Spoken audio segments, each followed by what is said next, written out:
Hello, all. Welcome. My name is Phoebe Myers. I am the Community Program Senior Manager at the Aspen Center for Environmental Studies. And thank you all for being here tonight for our fourth virtual Naturalist Nights Talk of the year. I'm joining you from the classroom at Hallam Lake in Aspen, Colorado, surrounded by some freshly fallen snow. Please take a moment to say hello via the chat or the comments section down below and let us know where you're tuning in from. We are lucky to be able to welcome viewers from all across the US and sometimes the world. Naturalist Nights is a free speaker series in the Roaring Fork Valley offered in partnership with the Aspen Center for Environmental Studies, Wilderness Workshop, and the Roaring Fork Audubon. This year, our modified Naturalist Night series included 5 virtual presentations every other Thursday, and we hope that you will join us for our 5th and last presentation in 2 weeks. There is a Q&A section at the end of the talk, and we would love for you to participate and hear your questions.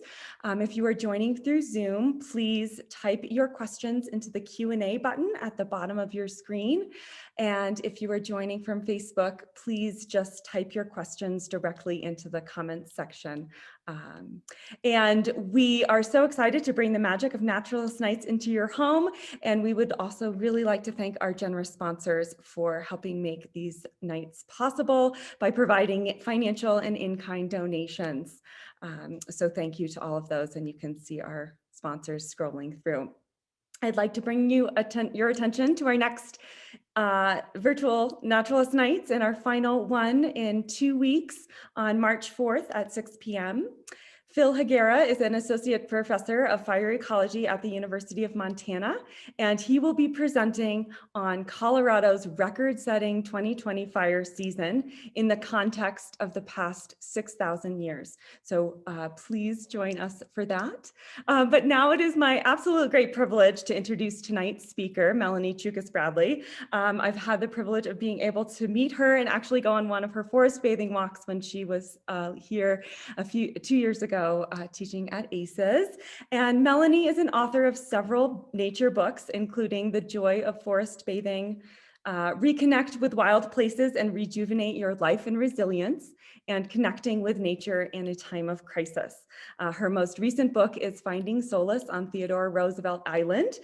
She is coming to us from Washington, D.C., and she regularly leads forest bathing walks in Washington, D.C., as well as across the United States, and again here at the Catto Center at Toklat. She spent 3 weeks in Japan learning from the shinrin-yoku guides, and it is such an honor to host Melanie tonight and listen to her as she inspires us to find peace in our wild home. So welcome, Melanie. I'd love for you to come on the screen. Hi, Phoebe. Hi, how are you tonight? I am great. I'm so happy to be with you. Wonderful. And what does it look like outside in Washington, D.C. right now? Well, I wish I could say we had a fresh snowfall. We sort of do, but it's more like a fresh sleet fall. We were supposed to get several inches of snow, and when I woke up this morning and I saw that, it was a kind of a noisy snow and those flakes were really small, I thought, well, I don't know. And it's beautiful, it's white, it's a transformed landscape, but it's mostly sleet. Well, we are very excited to have you welcoming you here. You are loud and clear in your video, so I'm going to stop sharing here and turn it over to you.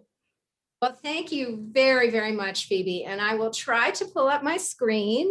So I just want to thank you so much and thank Jim Kravitz and everybody at ACES and also the Wilderness Workshop and Roaring Fork Audubon and everybody in your area for welcoming me. I'm so appreciative. And I know we do have people from all over the country. I did see in the chat somebody from Houston. And that's one of the silver linings, I think, of the pandemic, is that we've discovered that we can get together with kindred nature spirits through the miracle of Zoom. So as Phoebe said, I am the author of several nature books, including The Joy of Forest Bathing. And that's the book there on the left. And then in the middle, the two little books are the Spanish and Finnish editions of the book. Forest bathing is something that started in Japan, but it's popular all over the world. And let's see. Okay, I was having trouble advancing, but I figured it out. So these are my two most recent books that came out last year. Finding Solace at Theodore Roosevelt Island. I don't know if any of you have been to the island.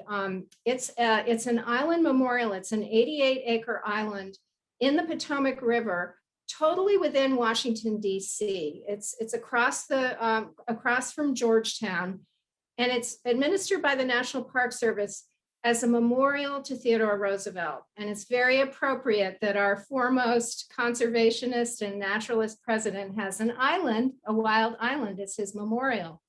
And then the book on the right, Resilience, Connecting with Nature in a Time of Crisis. I wrote that book as part of a resilience series right after the pandemic hit and we got our first lockdown instructions. And my publisher asked several of his authors to write books about resilience during a crisis. And so mine was about connecting with nature. And I think a lot of people, probably those of you who are here with us tonight have a lifelong love of nature and spend a lot of time in nature. But people who didn't do that beforehand, a lot of them have discovered during this time when they can't travel, maybe not even go to their workplaces or do a lot of the things they love to do, that spending time in nature is something that is incredibly rewarding. So I am going to talk about that. So I do live in Washington, D.C. We are known for many things here, but what we're not really known for as much as I would like is that we are the city of trees. And we have been known as the city of trees for 100 years. Many of our presidents were tree lovers, starting with George Washington and Thomas Jefferson. And these are the trees at the Capitol. It breaks my heart that we now have a fence around the Capitol. I'm hoping it's temporary. There's some talk of, a permanent fence, and I hope that that's not going to happen. The grounds were designed by Frederick Law Olmsted. The trees are incredibly beautiful and historic. And then trees are just part of the landscape here. They always have been. And we've got, the original city design included lots of green space. Trees, people love trees. Washington is it's not a high-rise city, so the trees are very, very prominent. And I moved here many years ago with my husband. I grew up in Vermont, like Phoebe. And my husband and I had been living in the White Mountains of New Hampshire. We came to Washington when he started law school here. I had been the news director for a radio station in New Hampshire, and I thought I'd just breeze into town and get a fabulous job as a journalist. That didn't happen right away, but what happened instead was something much more wonderful, which is I fell in love with the trees of Washington. And then I made that my career, my love of the natural beauty of the city. These are my books, my 7 nature books. They're behind me here. And I just get tremendous joy from spending time in nature, writing about nature, and then leading all kinds of field trips and forest bathing walks. Here's Phoebe with a crown of leaves in her hair. This was on the forest bathing walk she mentioned up at the Catto Center at Toklat, which is right across from the Ashcroft ghost town. And there's a beautiful, looking up into the crowns of the aspen trees, and then Phoebe smiling with leaves in her hair. So during the pandemic, I think, here in Washington, we had, the pandemic really blossomed along with the spring. March is spring here. That's when the cherry blossoms bloom and the wildflowers start to bloom. And here in Washington, we are blessed with an abundance of both cultivated and wild beauty. So we have the cherry blossoms at the tidal basin, many beautiful gardens, the National Arboretum, the US Botanic Garden, lots of cultivated spaces of beauty. And then we also have a lot of wild areas, wild parks that are administered by the National Park Service and the city. And the Virginia bluebells there on the right kind of represent the wild beauty that we have here. And, when you spend time in nature, there is so much drama all the time. And, here I am preaching to the choir in Colorado. This is something you all know intimately. But, I have been so happy to see people discovering this, that spending time in nature is entertaining as well as being calming and inspiring. It's very entertaining to tune in to what's going on around you. Now, something I've always urged people to do on my walks is to adopt a wild home. And what is a wild home? Well, when you live in Colorado, you're surrounded by your wild home. If you live in a city or a suburb or a place that's not as abundantly beautiful as Colorado, you have to be creative. And here in Washington, people have adopted all kinds of wild homes. The backyard, the neighborhood park down the street, a garden, just a tree that calls to you. And when you find and adopt a wild home, and then visit it as often as you can, every day if you can, in all kinds of weather, all times of day, through the seasons, you get to know your wild home and develop a relationship with it that is very much like a relationship that you have with a person. And you develop this intimacy and familiarity, which is very comforting. And also you are constantly surprised because nature is never the same for 2 seconds. So having a wild home offers the experience of the familiar with constant surprises, very much like a person you love who you think you know everything about them, and then they surprise you and delight you. That's the kind of relationship you can have with a wild home. And as I said, it can be a backyard, a neighborhood park. The main thing about it is that it's accessible, someplace that you can really get to often and get to know. Now, when I wrote the resilience book, I couldn't have done it. I had to write this book within 2 weeks, and usually I take years to write a book. And I couldn't have done it without my nature-loving friends. So I asked friends from all over North America to share their experiences during the beginning of the pandemic with nature. And my friend Sadie Dingfelder, who is a writer for the Washington Post, made friends with this pair of pigeons. And I want to read to you what she shared with me. So Sadie wrote to me, "I have a newfound appreciation for my tiny porch. I live on the 10th floor of an apartment building in DC's most densely populated neighborhood. And I've discovered a patch of urban wilderness I never knew existed right outside of my sliding glass doors. I write every morning looking through them. And I've made the acquaintance of a pair of dark-colored pigeons, both of whom have a few wing feathers that are pure white. When I'm on the occasional grocery run, I sometimes see that they too are out and about in the neighborhood." And Sadie's a person who's traveled all over the world. And, when she's home, she's on her bike, she's all over the city and all over the area. And she made friends with these pigeons. And I love the fact that she would see them. She got to know them so well. She'd see them when she was out grocery shopping. This is my wild home, Rock Creek Park. This was taken 2 weeks ago. I'm hoping to ski tomorrow, but the sleet is not quite as welcoming as the snow. You can see we didn't get that much snow, but just a little bit of snow completely transforms the landscape. I'll show you some more Rock Creek pictures later. And then here is, for many of you, this is your beautiful wild home. So this is right outside of where Phoebe is broadcasting from. And I made these two friends at Hallam Lake. Here they were picnicking in their wild home. Sarah Ewell is an incredibly talented artist. She's on the left. And Christy Mann, who I'm sure many of you know, she's the development director for ACES. They were having this lovely picnic in their wild home on Hallam Lake. And I met them there. And, you know, one of the really most wonderful things about having a wild home and spending time in nature is you meet people. You meet so many people.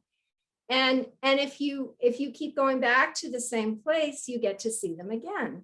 So we made friends that evening, and it was just so delightful to see them there. You can see they're just radiating the joy of that beautiful early summer evening on Hallam Lake. You know, I also encourage people to bring nature indoors as much as possible, especially now. The painting of trees on the left was done by my husband's grandmother, who lived in Carmel. And Dr. Miyazaki, who is one of the Japanese health researchers, who I'm going to talk about a little bit more, has done research on the health benefits of spending time with houseplants. He has been able to measure calming physiological changes in people who spend time with houseplants. So having plants around, I've also been lighting a lot of botanical fragranced candles. I have one burning right now. It's called Fern and Moss. You know, anything you can do to just suggest nature or bring nature into your home. Anything with textures, shells and stones and seeds and wood. I have little stones all over the house from places that I love, and shiny buckeye seeds. Anything that you can have next to your laptop that you can pick up and hold and touch helps to ground you and connect you with nature. So I want to talk about nature immersion as a mindfulness practice. You know, when we go out hiking or kayaking or rock climbing or whatever we do in nature, that is wonderful.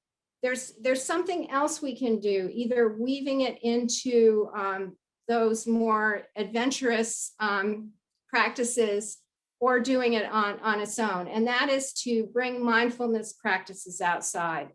If you meditate, practice yoga or Tai Chi, any mindfulness practice you can bring outdoors, even in the wintertime if you're warmly dressed. And forest bathing is a mindfulness practice in nature. When you are in nature, especially if you're quiet and still or moving slowly, you can feel so fully present. I consider myself kind of a failed meditator. I've just never been really good at meditating and getting where I want to go sitting on a pillow in my living room. But when I'm sitting on a rock in Rock Creek or sitting at the base of a tree, I can feel totally present and mindful. So forest bathing, what is it and what does it mean? Shinrin-yoku is a phrase that was first coined by the Forestry Agency in Japan in the 1980s. And they wanted to encourage people who were very stressed from urban living, especially in Tokyo, to go out into the forests in Japan, sit under the trees, inhale the wonderful scents from the trees and the earth, sit by the water, listen to the birds, listen to the breeze, sit by waterfalls. And they coined this wonderful phrase, Shinrin-yoku, which translates pretty directly to forest bathing or forest bath. And forest therapy is pretty much synonymous with forest bathing. So they started encouraging people to do this, and it became really popular. And then they started studying the health benefits of it, and they found that they were really profound. And there was something about it that just kind of seeped out and became popular all over the world. Very much like how Tai Chi and yoga and meditation and other practices in Asia have been taken up by the rest of the world. I was in Japan for 3 weeks in the fall of 2017. And one of the things I loved seeing were these signs, like this sign here on the left. You would be driving down the highway and there would be a sign directing you to the healing forest with a beautiful picture. This is a Japanese magnolia flower and, a beautiful picture of the forest. So this phrase was coined in the 1980s.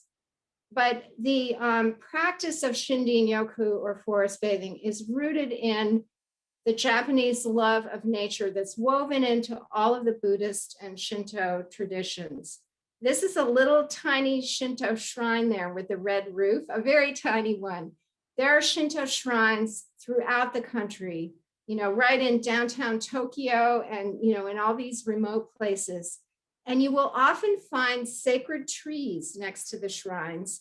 This is a tree, and you know it's a sacred tree because of the rope and the tassels that you see around it. So this is a new practice that's rooted in an ancient love of nature. There's definitely a spiritual component to it, and it's an evidence-based practice. So these are some of the physical health benefits that researchers have shown all over the world. Two researchers in Japan, Dr. Miyazaki and Dr. Lee, really got this research going, a few years ago after the turn of the 21st century. But now it's a hot topic. I don't know, you may have seen the article just a couple days ago in the Wall Street Journal about this and about how during COVID, doctors are taking this even more seriously. So some of the physical health benefits that have been shown from spending quiet time in nature are lower blood pressure, slower pulse rate, increased heart rate variability. That is a good thing. Lower cortisol levels. Cortisol is a hormone that in high levels can indicate that you're under stress. And then this is so exciting. A boost to your immune system. Dr. Lee has shown, he's at Nippon Medical School, and he has shown an increase in NK cells or natural killer cells when we breathe in phytoncides, which are compounds that plants release to protect themselves from pathogens. When we breathe them in, that gives our immune system a boost and increases NK cells. And this is an effect that lasts even after you leave the forest. And quicker recovery from illness and surgery. There was a study in Pennsylvania that showed if patients could just see trees outside their windows, they got well quicker. When we were in Japan, we participated in the health research. On the left is a forest therapy base in Okatama, at the base of a forest in Okatama, which is about 2 hours from Tokyo. And the researchers are taking our vital signs. This is my group that I traveled with. The good guy in the black hat in the middle is Amos Clifford. He founded the Association of Nature and Forest Therapy in Sonoma County, California.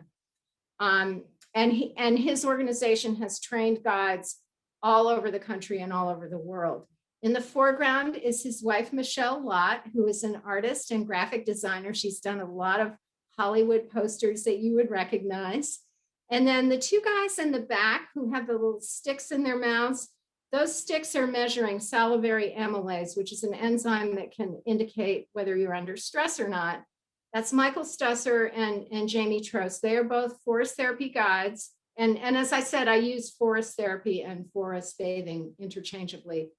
Jamie was our translator. On this trip, we were in many places where we were the only Westerners, and we really needed a translator. So when we went out on forest bathing walks with Japanese shinrin-yoku guides, we had all of our vital signs taken before and after the walk. And this was, we were participating in their research. And then I am on the right. I don't know if you can see on my screen, I'm kind of blocked, but I have you might be able to see that I have this booklet hanging around my neck that we recorded all the data from our before and after walks. They gave us this little booklet and we carried it with us throughout Japan so that we could measure, we'd have a record of all of our vitals. So the physical health benefits are really considerable. The mental health benefits are just as significant, and especially now. And this is all, if you spend time in nature, this is all duh. All of these measurable health benefits that have been found in studies, we just know they're true because when we're out in nature, our mood is elevated. We have better focus. And I think this is really significant. And this is something that was shown in a study at Stanford, a decrease in ruminative thought. So ruminative thinking is a negative thought pattern where you just turn something over and over in your mind. You're not solving a problem. You're just kind of going crazy, turning something over in your mind. And ruminative thinking can lead to anxiety and depression. I know in my own life, if something is bugging me and I can't let it go, if I go to Rock Creek Park, within 20 minutes, I relax and I stop worrying about it. And maybe even I come up with a solution or I realize it's not such a problem to begin with. So, a decrease in ruminative thought is so significant. And at Stanford, they did a study where they had one group walk in a natural area with trees and other plants, and one group walk in a very urban environment. And it was the group that was in the natural area that got the relief from ruminative thinking. And then, of course, relaxation, better sleep, a boost in imagination and creativity. And when you go out in the woods with children, their imaginations are just on fire. They come up with all kinds of games and all kinds of imaginative play. And we can do that too as adults. So we participated in the research in the field in Japan. And we also went to Dr. Miyazaki's lab at Chiba University. This is one of his research assistants putting this gear on my head to register the brain waves in the frontal part of my brain. And they showed me on a big screen, they showed me a dense urban environment. It was probably Tokyo. And that was up on the screen for a while. And then they showed me a picture of a beautiful forest. And my brain waves totally changed and relaxed when I was looking at the forest. The whole time we were in Japan, Amos Clifford and I were just green with envy over the infrastructure. They've invested a lot. They now have over 60 forests dedicated to forest bathing in Japan. They have these wonderful yoga platforms. So you go on a wonderful forest bathing walk and then end up at a platform with an instructor just sitting in a lotus position waiting to guide you in a restorative yoga practice under the Hinoki cypress trees with their proven health benefits. It's just wonderful. And then there you'll see along the trails, and their trails, many of them are wheelchair accessible. And they have these signs about the benefits of spending time in nature. This one is about something called pink noise. And pink noise it's just all the soothing sounds in nature, flowing water, birds, wind, all the soothing signs that are calming. And so, seeing these signs along the way is really nice. And then I'm so envious of this. I really feel like we need some of these here. This is a sky viewing bench so that, they take you on walks either in the day where you can lean back and look up at the clouds, or at night where you can view the stars and the moon. And just tipping back that little bit is just so magical. You feel like you're part of the sky. So as I mentioned, forest bathing has become popular all around the world. And I want to just kind of walk you through a forest bathing walk. And this will sort of show you what we do as forest bathing guides, and there are now hundreds of forest bathing guides in North America. To give you an idea of how fast this has grown in popularity. In 2016, I was the first trained forest bathing guide in DC. We now have almost 50. 2 of them are medical doctors. They come from all different backgrounds. And forest bathing walks, all kinds of people go on them. And I have to say, I've probably led, I don't know, maybe 100 forest bathing walks at this point. I've never had anyone on a walk feel, well, I can't speak for them, but I've never had anyone express discomfort. It's something that just feels so natural that even skeptics really, take to it.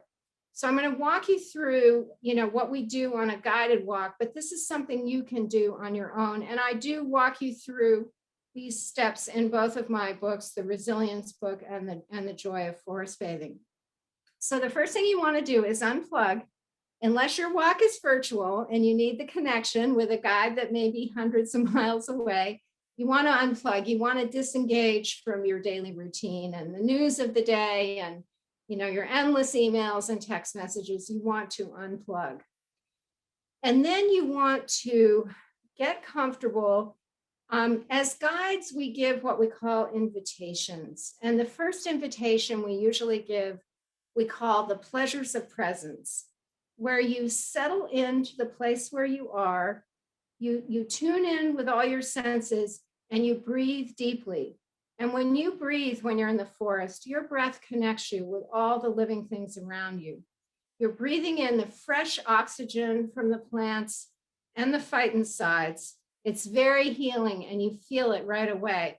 I often start forest bathing walks with a wonderful quote from John Muir, which is, "Another glorious day. The air is delicious to the lungs as nectar to the tongue." And there's something about saying that, you just really feel the privilege of breathing air in the forest. Now, in the wintertime, of course, you have to be bundled up and you might not, do the pleasures of presence as long as you would on a summer day. I'm going to be leading, most of my walks have been virtual since the pandemic started, but I am going to be leading a small forest bathing walk. We'll be masked, we'll be socially distant on Saturday, and it's going to be really cold and we'll be in the snow. So we'll probably cut the pleasures of presence invitation a little bit short. And then as guides, we tune into the different senses. And we often, after the pleasures of presence, we will say, either walking slowly or staying in one place, notice what's in motion. That sounds like such a simple thing, but when you totally focus your mind on what is in motion around you, it is a powerful mindfulness practice. Everything you see, the slightest breeze in the trees, a spider, a toad, anything moving becomes really fascinating. And you stop focusing on anything else and you just focus on what you see that's in motion. And then we'll tune into the smells. There's so many wonderful smells in nature. And smell is it evokes all kinds of memories. It can bring you right back to your childhood. And sounds. If you just cup your ears, it magnifies the sound. And I learned, this is a wonderful guide in Okatama. She had a tech day job in Tokyo. And then on the weekends, she came up to Okatama to lead forest bathing walks. And then when we were on this other walk up in the Japanese Alps north of Nagano, I learned from a guide, we all learned from a guide, to stand with our backs to flowing water. There was an audibly flowing stream behind us. And close your eyes and cup your ears in the front. And that magnifies the sound of the water. And you can even do it with a fountain, just any kind of flowing water. And then to show you how involved they are with connecting with the senses in nature, our guides gave us stethoscopes to listen to the water. And touch, we're all touch deprived. We can't hug our family and friends. But, there's all kinds of things in nature that you can touch: the trees, the rocks, the water, the snow, the ice. Touch is so important. And communing with a tree. I mean, to me, probably the most powerful nature experience is communing with a tree. The man on the left, that's Koriki's son. He was a guide up in the Alps, north of Nagano. He, I think, is the most joyful person I've ever met. He had us doing so many fun things. He had us walking in this icy stream and then coming out and stomping in the mud. We made whistles from hollow plant stalks. He was just wonderful. And people come from all over Asia and Europe to train with him. Then on the right are two of my forest bathing guide friends and colleagues. Claire Kelly at the top. She is a guide. I met her when she was living in Washington. She now lives in Tucson, Arizona. And Annika Ahanui down in the right-hand corner. She grew up in Hawaii, and she is a guide here in Washington now. And I think my favorite experience in Japan was this moment of lying under this 300-year-old Hinoki cypress tree. This is in the Akasawa forest, which is the first place that forest bathing walks were ever conducted. Our guide carried these mats in a fabric grocery bag and gave them to us. They were silver, and I thought of it as being like a magic carpet. It had rained in the morning, and it had stopped raining, but when the breeze blew, water droplets would fall from the crown of the tree, which was 100 feet up, and they'd fall and land on our faces. And you could lie there and watch a drop of water falling all the way from the crown of the tree. It was just wonderful, just magical. And then Relax and Connect. This was a place we went where we walked with horses up into the woods. And then we had our hammocks there. One of the invitations I love to give on forest bathing walks, and we definitely did this on the walk that Phoebe was on, is to imagine you're a child. Just imagine you're a child. It is so easy to go right back to your childhood when you're in the woods. And then sit quietly by water, whether it's flowing or frozen, or it's always good to be by water. And then toward the end of the walk, you want to start to transition back to daily life. Think about what you want to bring back from your experience to your daily life. And a practice that the guides started in Japan, and we've all adopted it in North America and all around the world, is to have tea at the close of a walk. Tea and snacks. This was a very elaborate tea that our guides up in the Alps made for us, and they made tea from twigs of one of the trees. And you want to, just think about what you're going to bring back with you. It's nice to share poetry, share your experience with the other people on your walk, or if it's just you, to think about what you want to bring back. Forest bathing in the winter is wonderful. This is from my book, The Joy of Forest Bathing. Watching the winter light, snow, ice, sunsets, sunrises, just everything about winter, to my mind, is beautiful. This is Goose Creek in Virginia on a winter evening this year. We had no snow in our area last year, and I'm so happy that we have had snow this year.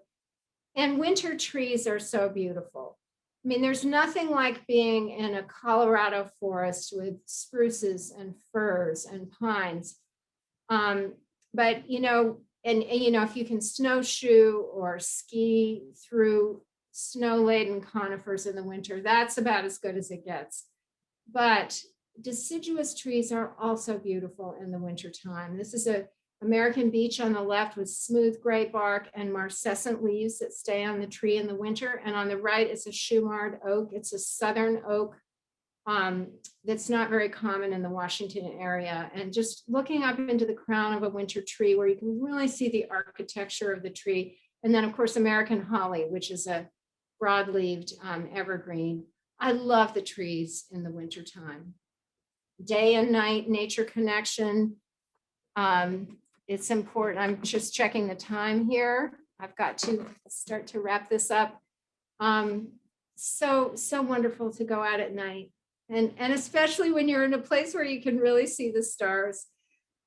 This is one of my favorite Thoreau quotes. It is worth the while to walk in wet weather. The earth and leaves are strewn with pearls. And then this is such a good time to become a backyard naturalist when your horizons are limited, to really tune into all the plants and animals and birds right in your backyard. Stephanie Mason is a naturalist. She's the chief naturalist for the Audubon Naturalist Society here. And she's one of the people I interviewed for my resilience book. And she shared this wonderful quote with me. You don't have to mind social distancing with a violet. You can bend down and peer into its flowering face and breathe deeply of its scent. So well put. For me, every book just begins with a sense of wonder and a notebook. And tools of the trade. A botanist friend of mine, Carol Bergman, says, you can't have too many field guides. And I took her at her word. I think I've got 100 field guides. The ones on the left are all beat up because they've been in my pack. They've been out in all kinds of weather. On the left are 2 hand lenses, which, birders take binoculars with them. Botanists take hand lenses so that we can look at little tiny parts of a flower or, see anything related to plants up close. And then when I am out in the Roaring Fork Valley, Wild at Heart is my Bible.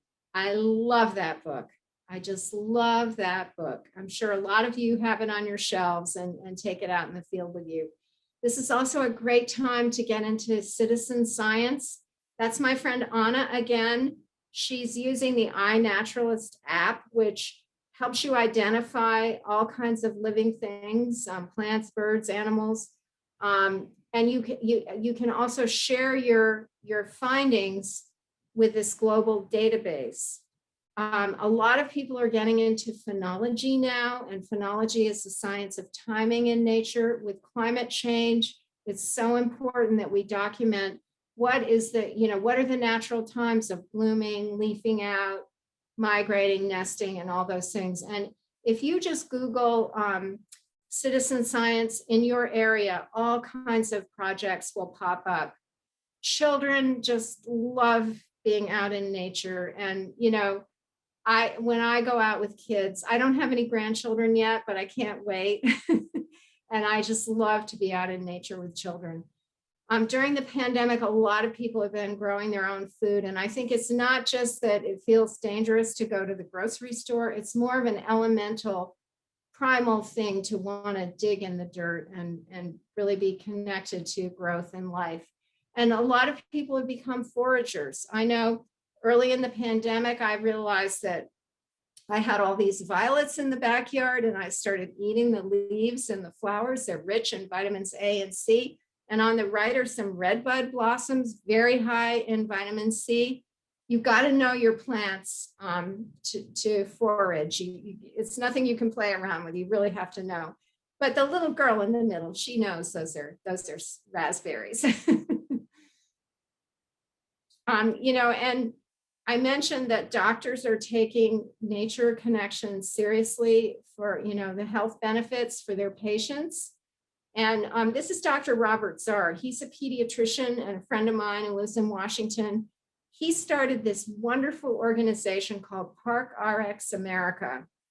If you're a physician, I suggest you look him up. The doctors in his organization prescribe nature to their patients. That is his prescription pad there on the right.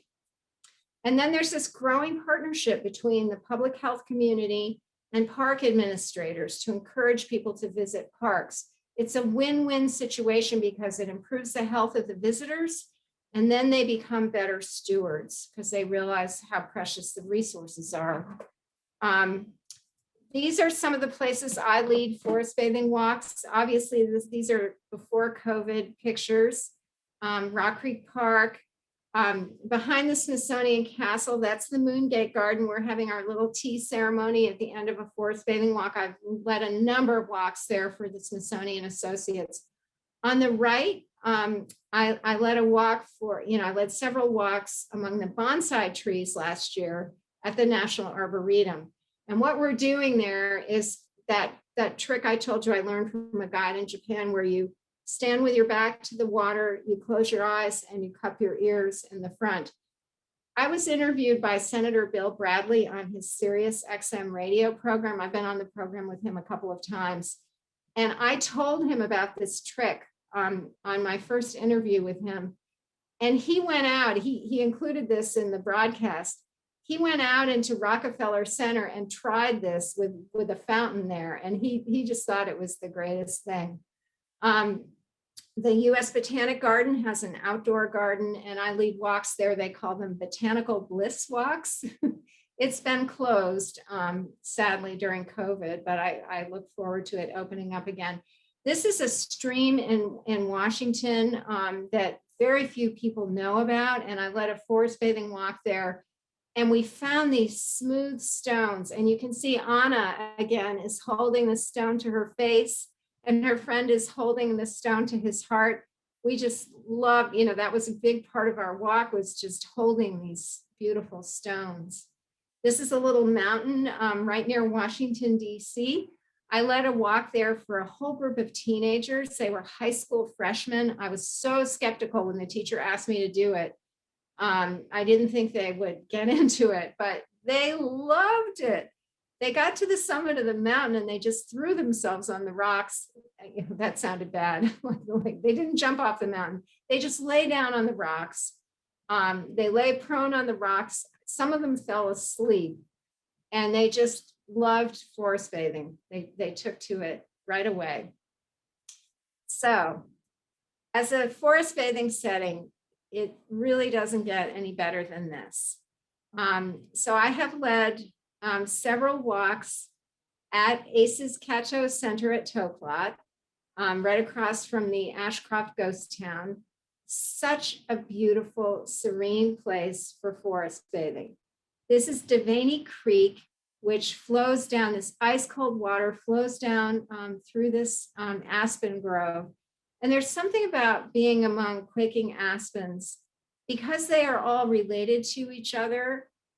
You just feel that. I mean, you really feel that tree community. All trees, if they are allowed to grow naturally, are connected through their roots and the fungal networks that connect them. But aspens are so closely related that it just gives a special feeling of harmony. And these wildflowers are so similar to flowers that I know from the Washington area and the Blue Ridge Mountains and the New England Mountains. The columbine there on the left, the red columbine, looks so much like a columbine that grows here in the East. And I just love being out there. And this is Jim Kravitz. He's showing me the plants. He was so generous. He taught me all the plants there in the forest. This is a wild lily of the valley, or Solomon's plume, which is very closely related to several plants that I know from here. Now you can see how relaxed we were on this walk. Some of you may practice yoga and do that pose. It's one of my favorite yoga poses, where you have your legs up the wall, lying down on the earth in the aspen grove, barefoot, with your legs up a aspen tree is very relaxing. And here's a beautiful, beautiful quaking aspens. I just love the shadows. Seeing this photo, this is one of ACE's photos, just brings me right back there. And then I've led walks in Austin, Texas. The YMCA invited me down there. This is Onion Creek, and we did a family forest bathing walk. The kids were just in the water the whole time. It was great. And in non-COVID times, I lead September trips to the Dakota Badlands, to Theodore Roosevelt National Park. And we do bison bathing. We do, we're focused on natural history and history on these trips, but we take time out to do some forest bathing. And then I do need to wrap it up because I'm running out of time and I want to have time for some questions. But I just wanted to show you my wild home through the seasons, Rock Creek Park in winter, spring, summer, and fall. And then, one of the coolest things about really getting to know your own wild home is that then when you travel, you get to see plants and animals and birds that are related to those that are in your wild home. So on the left are mountain bluebells blooming along Devaney Creek. And on the right are Virginia bluebells on Theodore Roosevelt Island. They're both in the Mertensia genus. They're very closely related, and you can see that. And when you really get to know your own backyard, you recognize these relationships when you travel. I think this time has been a time when a lot of people have been very reflective and have, really wanted to go within and think about where we are, as humanity, where we are in our relationship to the planet. And this resilience book, Wendy Paulson wrote the foreword to the book. And I think some of you know Wendy. She has spent a lot of time in Aspen. She's a nature educator and a wonderful person. And she wrote about this time, and she wrote this right before the 50th anniversary of Earth Day, which was last April. She wrote in the foreword, "My hope is that when we emerge from this troubling time, people around the globe will find themselves more keenly aware of how blessed we are by the gifts of the natural world. Prairies, wetlands, forests, mountains, deserts, oceans, and all their remarkable inhabitants, as well as by wild pockets in cities and towns. Even more, I hope that the recognition of nature's value leads us to contemplate our individual and collective roles in caring for our planet, as it has for us. In the 50th anniversary year of Earth Day, in a time that feels unsettlingly bleak, committing ourselves to more active Earth stewardship seems a logical and fitting and entirely necessary outcome." She can write. Okay. And I'm sure your inbox looks a lot like mine. With nature-loving friends, we trade all kinds of photographs and stories about our nature experiences. These are two of my friends who live in the city and just have all these local adventures and share them with me. And I so appreciate it. I also wanted to say, our imagination is such a friend to us when our horizons are limited. And when you're sitting at your computer, and a lot of us are looking at screens a lot, and children are too.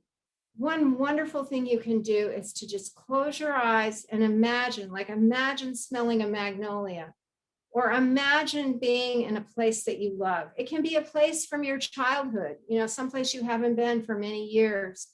In your imagination, you can go there and have this little rejuvenating experience, and then go back to your screens rejuvenated.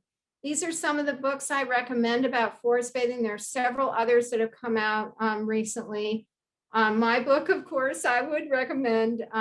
The book in the center at the top is Amos Clifford's book, which is wonderful. And then on the right is a book by my friend Suzanne Bartlett Hackenmiller. She is a doctor, a physician, and she wrote about forest bathing for people who do outdoor exercise, hiking, rock climbing, kayaking. She has specific forest bathing recommendations of things you can do, taking a break from your outdoor exercise. And then the two books at the bottom are by Dr. Miyazaki and Dr. Lee, who I've spoken of. And I want to close with this quote from Theodore Roosevelt. I've been very focused on him, because I've spent so much time at the island recently and out at the national park in North Dakota. "It is an incalculable added pleasure to anyone's sum of happiness if he or she grows to know, even slightly and imperfectly, how to read and enjoy the wonder book of nature." And I just want to thank all my friends at the Aspen Center for Environmental Studies, and also all the photographers who contributed to this, and especially you, Phoebe and Jim. Thank you so much for inviting me to be with you this evening. Thank you so much, Melanie, for sharing your wonderful stories and providing connections to all of us wherever we may be. We do have a few minutes to have a Q&A session. So please, if you do have questions, please type them into the chat or the Q&A that is at the bottom of your screen. And we did have a question that came up that if you could talk about timing of forest bathing walks and typically how long one might be, or if there is a sweet spot for a forest bathing walk. That is such a great question. You can forest bathe on your own if you just have 15 or 20 minutes. You can go out and tune in, breathe deeply and tune in with all your senses to your surroundings. So, and research has shown that any time that you spend in nature is beneficial for your, I've talked about physical and mental health, also your spiritual health, which it's harder to measure in a medical study, but it's probably the most important thing of all. And when we lead guided walks, they tend to be 2 to 3 hours. I really like to spend 3 hours. Now in the winter, I shorten the walks. So the walk that I'm leading on Saturday will only be 2 hours, but 2 to 3 hours is pretty typical. But you can forest bathe, even if you have a minute to forest bathe, do it. We had a comment about bringing kids or being a ski instructor, a local ski instructor here, and bringing kids around through the forest. And I'm curious to know if there are any activities you might suggest that are for that quick ski run, but might be a nice meditative experience for the kids. I think children are so good at connecting with nature. They really don't need much help. They just need the freedom to do it. If you let them go, if you introduce them to a beautiful place and let them play, just let them play. They know what to do in nature, and we can learn a lot from them. I mean, I think following a toddler around in the yard is like the best education ever. I remember when my son, my daughter and my son were little, we used to take them to national parks. We'd go on these big trips. And then one day I had this epiphany that they had just as much fun in the backyard, playing in a puddle, playing with sticks, playing in the mud. You don't need, you just don't need to give them very much for them to completely connect with nature. And then if you watch what they're doing, you can really learn a lot.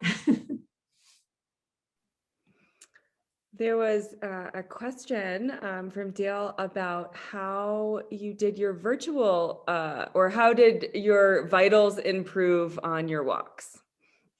Oh, vital signs. So you mean in Japan when they did the tests? Is that what he was asking? So my blood pressure just went down after every walk. The other measures, I'm trying to remember what else we measured. Pulse rate, my pulse would be slower. The salivary amylase, which is supposed to measure, it's an enzyme in your saliva that's supposed to measure stress, that was not as clear. And then I mentioned that when I was in the lab and they showed me the city scene and then the forest scene, that my brain waves relaxed, in the frontal part of my brain. I think that, it's so good to have all these health studies being done. It's so good to have the data to tell us that being in nature is good for us. And for some people, if it's not something they naturally do, having the data helps them to prioritize it. it says to them, you're going to do something good for yourself if you spend time in nature. I think for those of us who naturally love nature and will always choose to spend time hiking or, anything we love to do outdoors, we don't really need the data so much, but it's really good that these health benefits are being documented for many reasons, and to have doctors take it seriously. Because, if your doctor tells you, it's really good for you to spend time in nature. And like Dr. Czar, who started Park RX America, he will prescribe time in nature.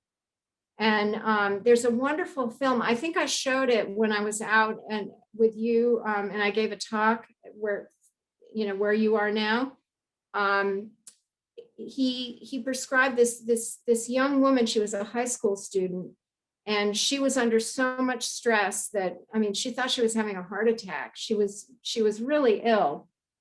And he prescribed time in nature, and she chose to spend that time in a hammock. And she would go out to her hammock for an hour. And I think it was only 1 hour a week. And she wouldn't bring her phone with her. And she would just lie in the hammock for an hour and watch the clouds and watch the trees.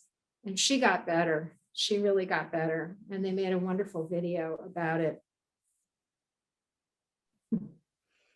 Wonderful. Well, thank you so much, Melanie. And we do have a few unanswered questions, but hopefully we'll be able to answer those for you. We do have your emails, and hopefully we'll be able to provide answers. But I just want to thank you again, and thank you all for tuning in this Thursday evening. And we hope that you will join us in 2 Thursdays for Phil Higuera's presentation on fire history. And thank you, Melanie, so much. And I hope you get out so much, Phoebe. Bathing week walk this weekend. Wonderful. Thank you so much. All right, take care. Such a pleasure being with all of you. Bye. Bye.